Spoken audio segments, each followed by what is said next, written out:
인생은 선택의 연속입니다. 오늘의 내 모습은 사실 과거에 내가 선택한 우리의 선택의 결과의 모습입니다. 미래의 내 모습은 오늘 내가 무엇을 선택하고 가느냐에 따라서 달라지는 것이죠. 천국에서의 내 모습은 이 땅에서 우리가 기회가 있을 때에 내가 어떻게 살아가느냐에 달려 있는 것입니다. 그래서 20세기 프랑스의 철학자이며 문학가인 장폴 샤르트르는 인생에 대해서 이렇게 정의한 바가 있죠. 인생은 B와 D 사이의 C이다. B라고 하는 것은 태어나는 것입니다. birth, 출생, 탄생하는 것이고 D는 죽음입니다. 태어나고 죽는 것 사이에 C, 선택하는 것이 있다. 다시 말해서 우리 인생은 사실 끊임없는 선택의 연속이라는 것이죠. 여러분 오늘 아침에 선택하시고 오늘 이 자리에 오신 것이죠. 예배를 갈 것인가 말 것인가. 그 선택이 복된 선택인 줄로 믿습니다. 근데 여러분 우리 그리스도인의 삶은 뭐냐? 이 B와 C 사이에 우리 그리스도인들은 C 하나를 더 추구하는 삶이 바로 우리 그리스도인의 삶이에요. 그러니까 태어나고 죽는 것 사이에 우리는 선택하며 살지만 거기다가 우리는 C 하나를 덧붙였는데 그게 뭐냐? 크로스, 십자가를 선택해 살아가는 것이 우리 성도의 삶인 줄로 믿습니다. 그러므로 우리 성도들의 삶은요, 십자가를 선택한 것인데, 그래서 내가 무엇을 먹고 무엇을 마실까 하는 인생보다 우리 성도들을 한 걸음 더 나아가서 내가 어느 편에 설 것인가, 내가 어느 길을 갈 것인가 라고 하는 결정을 나그네 인생길에서 지혜롭게 선택한 것이 성도의 삶인 줄로 믿으시기를 바랍니다. 오늘은 종료주일. 그리스도께서 십자가에 못 박히셨을 때 갈보리 언덕 위에 우리 예수님만 십자가에 못 박힌 것이 아니라 세 개의 십자가가 같이 세워졌습니다. 그래서 오늘 본문 말씀을 가지고 십자가에 달린 세 사람이라고 하는 제목을 잡았는데, 십자가에 매달린 세 사람 중에 첫 번째는 예수님을 비방하는 강도입니다. 여러분 오늘 본문 39절 말씀해 보니까 달린 행악자 중에 하나는 비방하여 이르되 네가 그리스도가 아니냐, 그러면 너가 우리를 좀 구원하라, 그렇게 예수님을 비방합니다. 여러분 누가복음에서 예수님의 고난을 설명하면서 예수님을 비방한 사람들이 네 부류의 사람이 있었다고 우리에게 소개합니다. 첫째는 유대 백성들, 호산나 다윗의 찬송위 하던 사람들이 돌변해서 예수님을 비방하고 조롱하죠.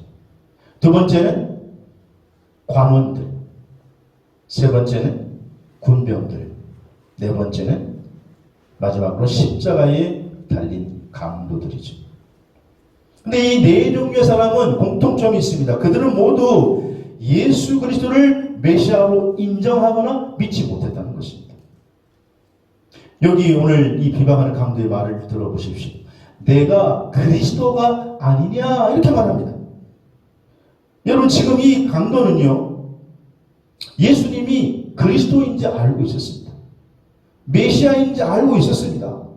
이 강도도 이분이 메시아라고 하는 소문을 들었을 것입니다. 그러니까 알았다는 거죠. 그런데 듣고 알았는데 문제는 믿지 못했다는 것이죠.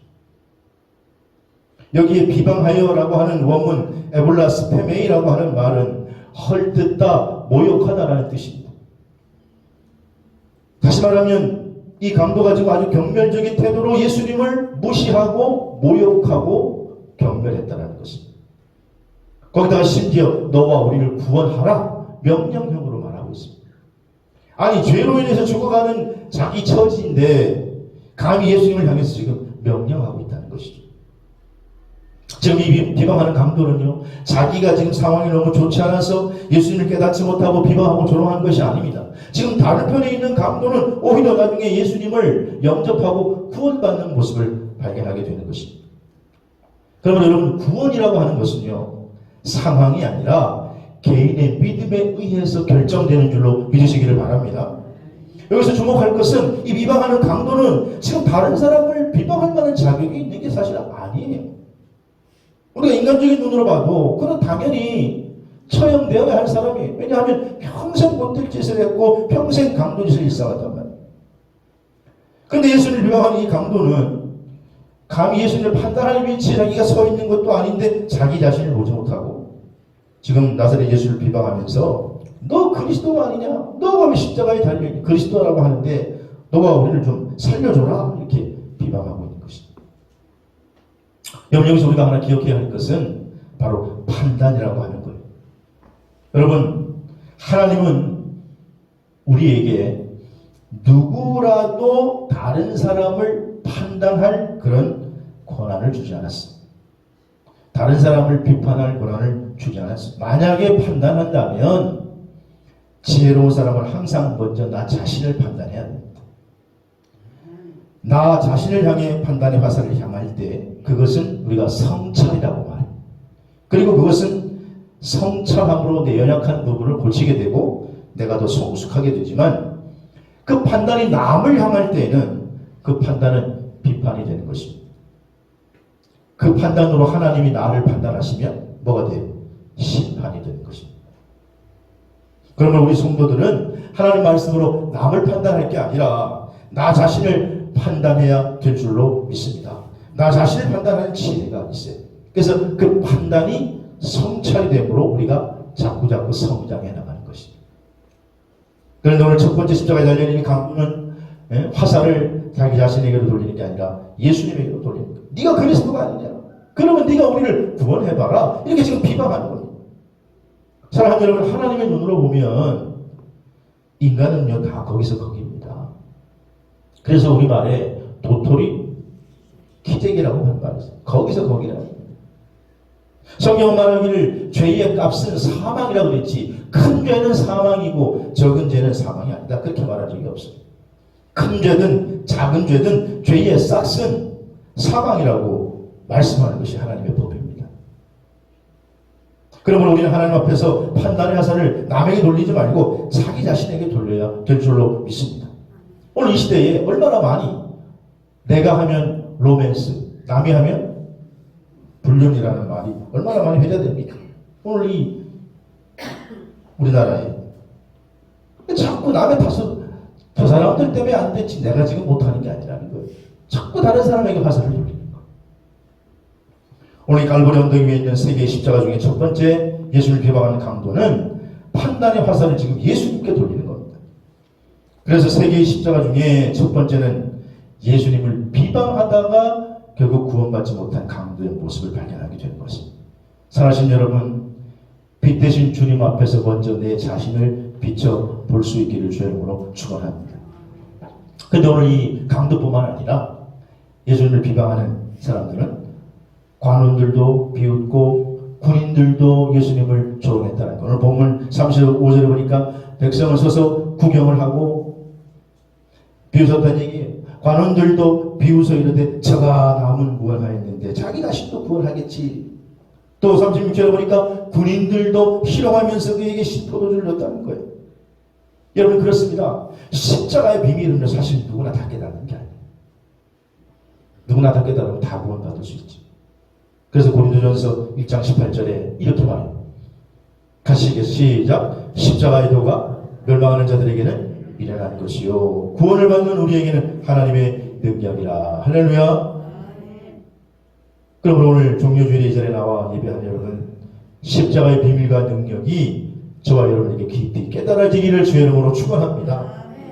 고대 그리스의 철학의 원조라고 말할 수 있는 플라톤의 제자인 아리스토텔레스라고 하는 철학자가 있습니다.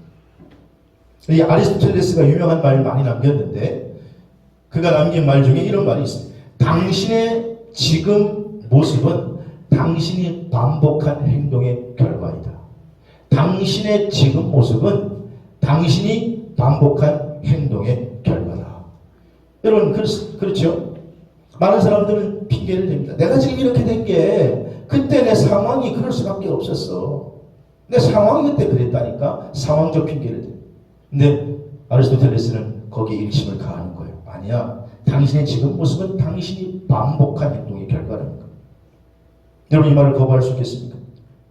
오늘 본문에 예수를 배반하는 강도는 십자가에 달리기까지 수많은 기회들이 있었을 거예요. 근데 그 기회를 잃어버리고 그것을 반복한 결과 지금 십자가의 강도의 모습으로 최고의 사형에 처하게 된 것이죠. 안타까운 것은 이 강도는 지금 인생의 마지막 기회조차 잃어버리고 있는, 남을 비방하고 남을 비판하고 있는 어리석은 모습을 발견하게 된다는 것입니다. 영국의 무신론에 거두이며 무신론 협회를 만들어서 이끌었던 프란시스 뉴포트라고 하는 사람이 있습니다. 이 사람은 일생 동안 신이 없다 그러면서 무신론 협회를 만들었어요. 근데 이 프란시스 뉴포트가 마지막 임종시에 그는 자기의 회원들에게 이렇게 말했습니다. 여러분, 하나님이 없다고 말하지 마십시오. 그분이 계시다는 것을 이제 나는 알겠습니다. 지옥이 없다고 말하지 마십시오. 나는 지금 이미 그곳에 들어가고 있습니다. 불쌍한 사람들이요, 내가 지금 바라는 게 있다면 지금이라도 여러분이 우상을 버리고 하나님을 믿는 것입니다. 그러나 나는 이미 늦었습니다. 나는 기회를 다 잃어버리고 말았습니다. 여러분, 이게 무신론 협회를 만들었던 사람이 마지막에 죽어가면서 남긴 말이었습니다. 무신론자들은 이 말도 지금 믿지 않아요. 기독교인들이 지어냈다. 또 한 사람이 있습니다. 무신론을 대표하고 신을 대적하는 저서를 많이 펴냈던 영국의 철학자 토마스 홉스라고 하는 사람은 죽기 전에 이런 말을 남겼습니다. 내가 온 세상을 가졌다면 단 하루를 더 살기 위해서 그 가진 것을 다 기꺼이 내어주리라. 지옥에서 빠져나올 그런 구멍만 찾을 수 있다면 나는 너무나도 기쁘리라. 나는 지금도 어둠으로 들어가고 있도다. 여러분, 무신론자들은 지금도 많은 사람들이요 다 신을 부인합니다. 하나님이 어디 있냐? 있으면 보이더라고. 믿으려면 내 주먹을 믿으라고. 떠들어대지. 하지만 극한의 상황에 처하게 되면 다 하나님을 찾습니다. 신이 없다고 말하던 사람들이 결국 인생의 말로에는 결국 신의 존재를 인정할 수밖에 없다는 것이죠. 오늘 본문의 강도도 평생 자기 마음대로 살았습니다. 못된 짓도 많이 했었는데 마지막 순간 지금 예수님이 자기 옆에 있어요. 메시아가 옆에 있어요. 그분이 예수 그리스도라고 하는 구원자라고 하는 소리를 들었습니다. 그럼에도 불구하고 그를 영접하지 못하고 비방하고 있다는 게 마지막 기회조차 놓쳐버리는 이 어리석은 강도. 여러분, 이 강도를 타산지석으로 삼아서 오늘 정료주일에 저와 여러분들은 평생 예수 그리스도를 붙들고 나그네 인생길에 오직 믿음의 길로 가셔서 승리의 삶을 사시기를 주의 이름으로 축원합니다. 두 번째로 오늘 십자가에 매달린 세 사람 중에 두 번째 사람은요, 또 다른 강도죠. 행한 일에 보응을 받는다고 고백한 강도입니다. 오늘 사실을 들어보니까 우리가 행한 일에 대해서 지금 마땅히 보응을 받는 거지만은, 그래서 우리는 이렇게 되는 것이 당연하지만은 이 사람이 행한 것은 옳지 않은 게 없다. 여러분, 두 명의 강도 중에서도 한 명의 강도는 지금 다른 강도를 꾸짖고 있습니다. 너와 나는 죽을 짓을 해서 죽는 거지만 이분은 옳지 않은 게 없다. 그러면서 나사렛 예수여, 당신의 나라에 임할 때 나를 좀 기억해, 나를 좀 데리고 가십시오. 그때 예수님께서 이 강도에게 오늘 내가 나와 함께 낙원에 있으리라, 그런 놀라운 응답을 받게 되죠. 마지막 순간에 그는 예수님을 영접해서 죄사함 받고 낙원에 이르게 된 것입니다. 여러분, 이 강도의 고백을 지금 들어보십시오.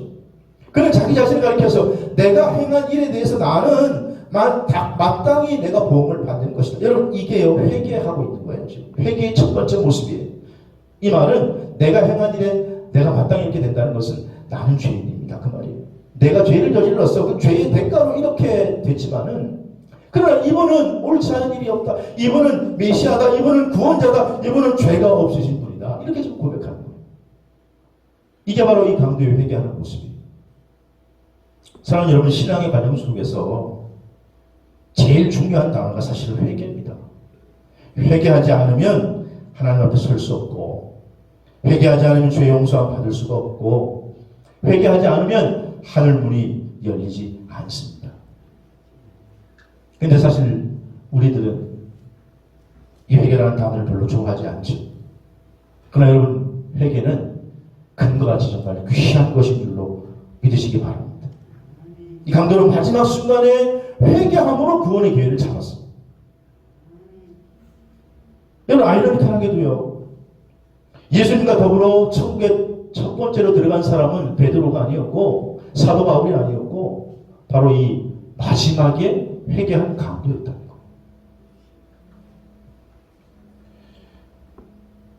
한평생 못된 짓만 골라 했던 이 흉악한 강도도 회개하고 나니까 죄사함 받으니까 예수님과 함께 첫 번째 천국에 들어가게 되는 거예요. 그래서 어떤 학자는 이 구원받은 강도의 이야기가 기독교 최초의 설교라고까지 말을 했어요. 지금 제자들은요, 예수님이 십자가를 통해서 우리를 구원하신다는 사실을 깨닫지 못했을 때 그들은 다 뿔뿔이 흩어졌어요. 도망갔어요. 왕으로 등극할 줄 알았더니 이게 뭐야? 그리고는 다 도망갔는데 오히려 마지막에 그 십자가 위에서 이 강도는 예수님이 진정한 메시아를 발견하고 회개했을 때에 처절하게 죽어가는 그 모습 속에서 그런 죄사함 받고 그리고 천국에 들어가게 된 줄로 믿습니다. 누가복음 5장에 보면 예수님께서 제자 베드로를 부르시는 장면이 나옵니다.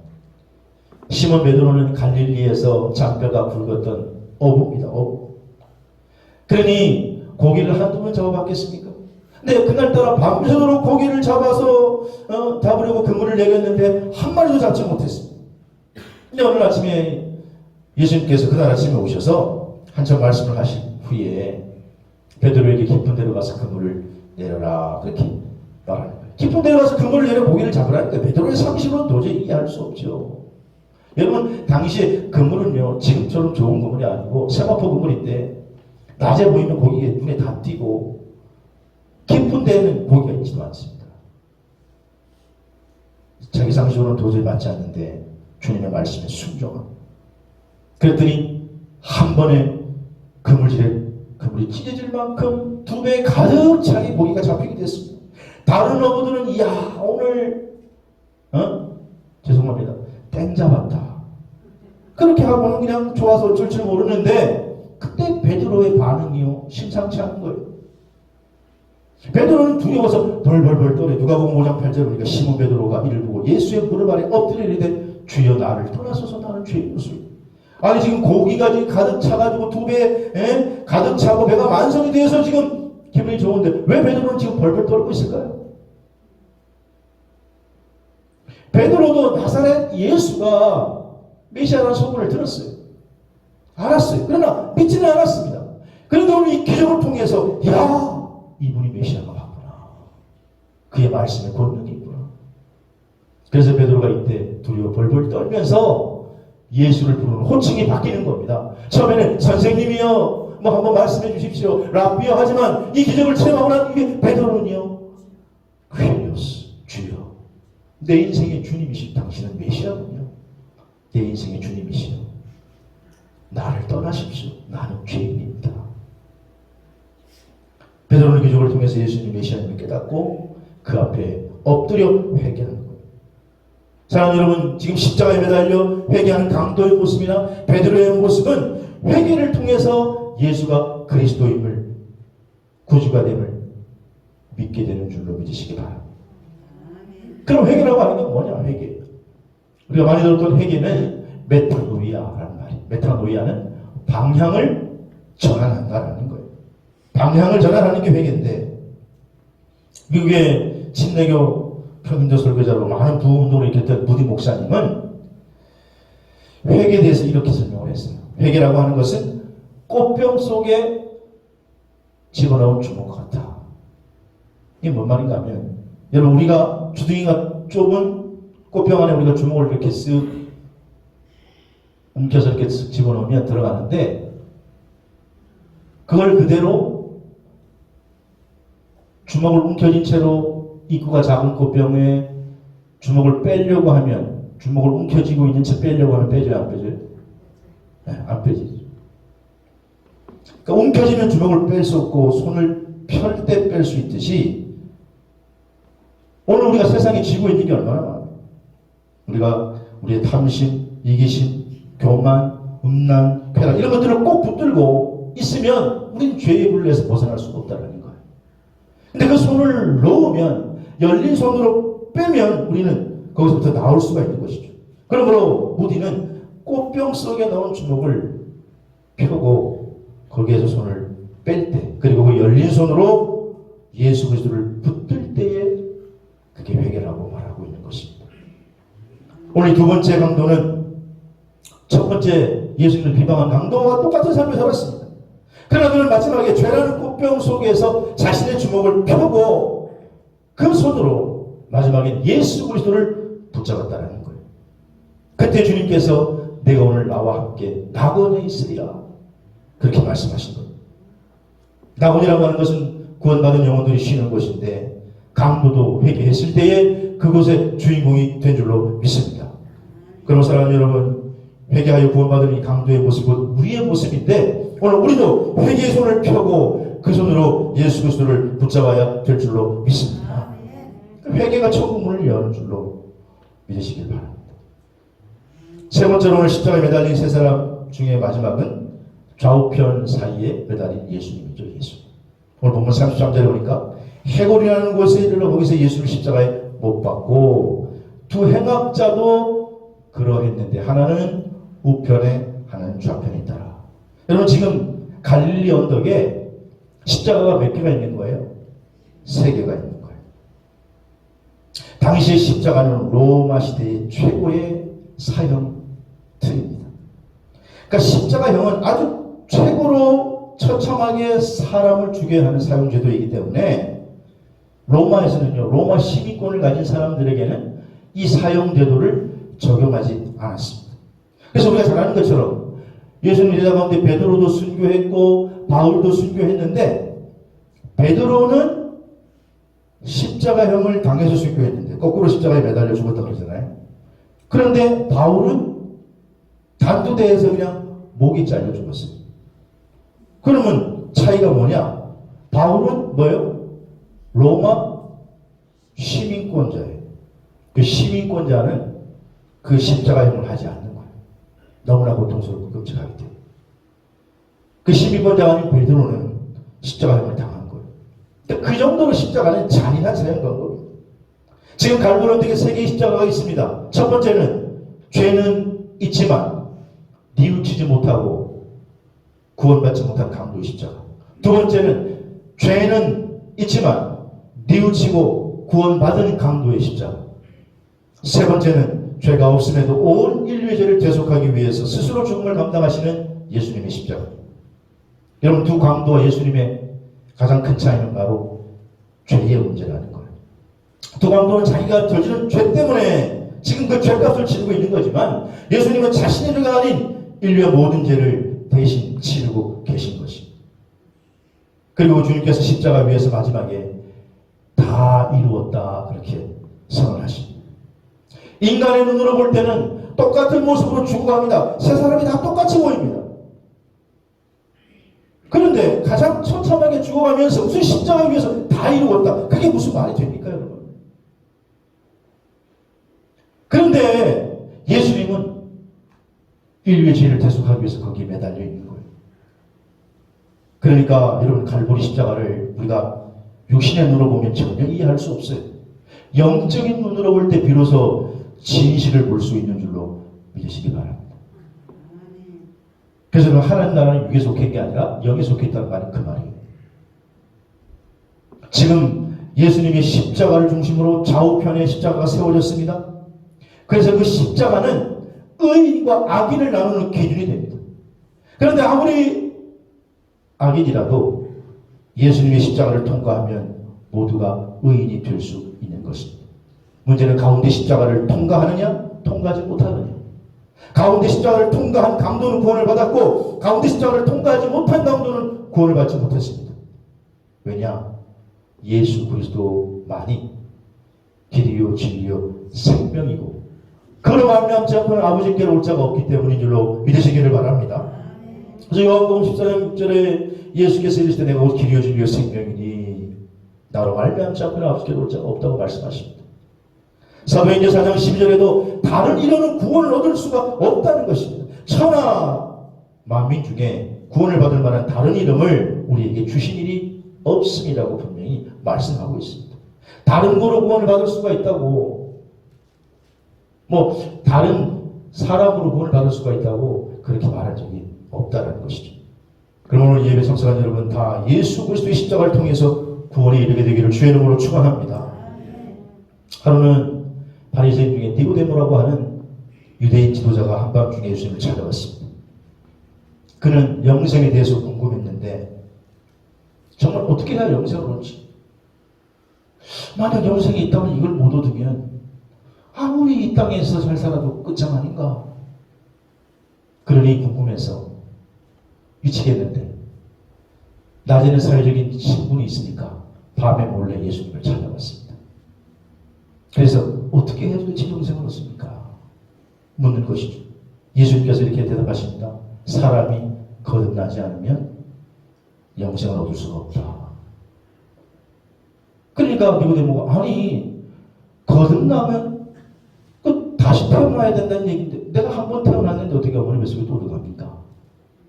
그러자 예수님께서 대답해 주시기를 거듭남에 대해 설명해 주시기를 물과 성령으로 거듭나야 다시 태어날 수 있다. 그렇게 말합니다. 그리고 요한복음 3장 14절 이하의 16절 말씀을 하십니다. 모세가 광야에서 뱀을 든 것 같이 인자도 들려야 하는데 이는 그를 믿는 자마다 영생을 얻게 하려 하심이라. 그리고 그 중에 그 다음에 유명한 말씀, 누구나 다 알고 있는 말씀, 요한복음 3장 16절 뭐예요? 하나님이 세상을 이처럼 사랑하사 독생자를 주셨으니 이는 그를 믿는 자마다 멸망치 않고 영생을 얻게 하려 하심이라는 거예요. 여기서 지금 예수님이 니고데에게 하신 말씀이요, 과거에 이스라엘 백성들이 출애굽하는 그런 과정 속에 민수기 21장에 보면 이스라엘 백성들이 호르산을 출발해서 지금 홍해길을 따라 가나안으로 지금 가고 있는데 빠른 길로 안 가고 하나님이 이렇게 에돔 땅을 돌아서 우회하게 하십니다. 먼 길 걸어가게 하십니다. 그러니까 그 길 때문에 이스라엘 백성들이 마음이 상해가지고 왜 빠른 길로 안 가? 왜 이 먼 길을 가야 하냐 그러면서 하나님을 원망하고 모세를 원망합니다. 먹을 것도 없고 광야는 뭐 마실 물도 없는데 그리고 주는 음식은 뭐 만나고 하찮은 음식이라 맨날 먹어야 되고 원망하고 불평해. 그랬을 때 하나님께서 그들에게 불뱀을 내리셔서 백성들을 물게 하시고 이스라엘 백성들이 많은 자가 물려 죽게 되었다는 거예요. 여러분 불뱀이라고 하면서 광야에 아주 독이 심한 독사예요. 붉은색을 띄어서 불뱀인데 한 번 물리면 몇 시간 내에 죽기도 하고 하루 안에 죽기도 합니다. 이 백성들이 그제서야 자기들이 원망하고 불평했습니다. 깨닫고 회개하니까 그리고 살려달라고 하니까 모세가 하나님께 기도하죠. 그래서 그때 하나님 내리신 처방이 민수기 21장 8절에서 9절에 모세에게 이르시되 불뱀을 만들어 장대 위에 매달아라. 물리자마자 그걸 쳐다봐라. 그러면 어떻게 해요? 다시 살. 노뱀을 쳐다본 즉 다시 살 거라. 모두 살아날 거다. 근데 예수님께서 지금 니고데모에게 이 광야의 역사적인 사건을 다시 언급하시는 거예요. 예전에 광야에서 모세가 뱀을 높이 단 것처럼 나도 십자가에 높이 달릴 거다. 그러면서 나를 믿는 자는, 나를 쳐다보는 자는, 나를 믿는 자는 영생을 얻으리라.